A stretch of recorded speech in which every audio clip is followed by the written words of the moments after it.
Hello Shave Cadre, Handle Barber Dave here, and as you can see right here, guess what this is? Yes, it is the Vector. So this is the opening.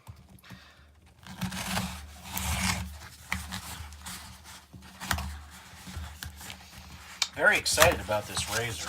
It's based on a blind buy after seeing some of the guys on the forum using it.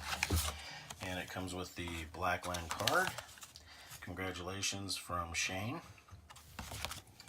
It comes with the invoice and the packaging box. Very nice, well done packaging.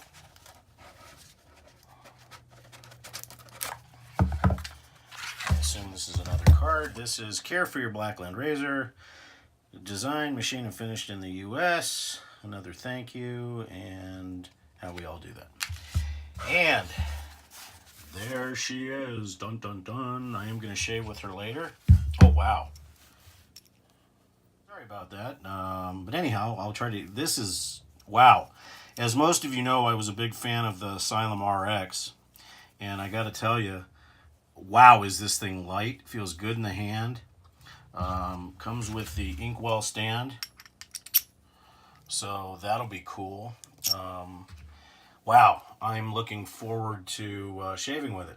Anyways, that's the unboxing video. Cool box, nothing underneath, inkstand and everything else. So we'll do a initial shave review here in just a little bit. I waited till the afternoon because I knew it was coming. But very, very cool, very lightweight compared to the RX. Now we'll see if we can make some sushi. We'll talk to everybody soon. Keep an eye out on the forum for the video later tonight. Bye.